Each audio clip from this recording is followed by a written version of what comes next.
பாக்தாதில் நடந்த எல்லா அக்கிரமங்களுக்கும் அநீதிக்கும் இவன் தான் காரணம்.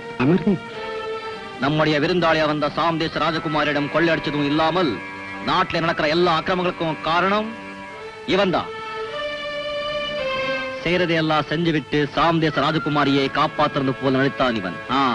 ஒரு சமயம் உங்க உயிரையும் காப்பாத்தனாலோ அது ஒரு நாடகம் தான். கொள்ளைக்காரர்களை உங்க மேல ஏவி விட்டு விட்டு அவங்களோட போராடி உங்க உயிரை காப்பாத்துறது போல நடித்தான் இவன்.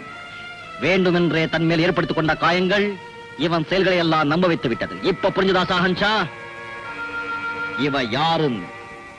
நீ சொன்ன குற்றச்சாட்டுகளுக்கெல்லாம் என்ன ஆதாரம்? பாக்தாத் நகரத்து இளவரசியை பெண் கேட்டு இவன் தாயாரிடம் கொடுத்து அனுப்பினானே, அது என்ன தெரியுமா?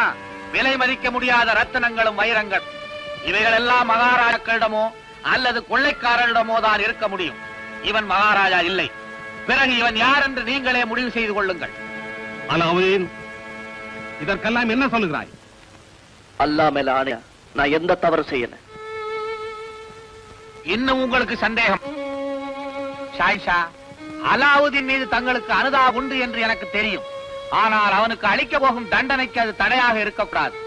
பாக்தாத் நகர நீதிக்கும் நேர்மைக்கும் களங்கம் உண்டாகிவிட்டது என்ற குற்றச்சாட்டுக்கு நீங்கள் ஆளாக வேண்டாம். அலாவுதீனுக்கு தண்டனை அளிக்க என்னால் முடியவில்லை. அந்த பொறுப்பை மவலுமிடமே ஒப்படைக்கிறேன். அல்லாஹ்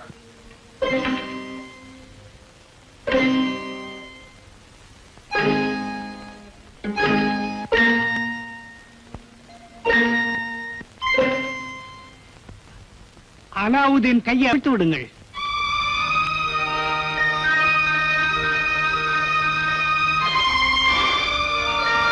எல்லா உண்மையிலும் தெரிந்த அல்லாவின் சாட்சியாக சொல்லுகிறேன், அலாவுதீன் நிரபராதி.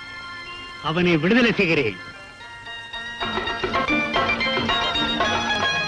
அல்லாவின் ஆசி உனக்கு என்றைக்கும் இருக்கும். போய் வா.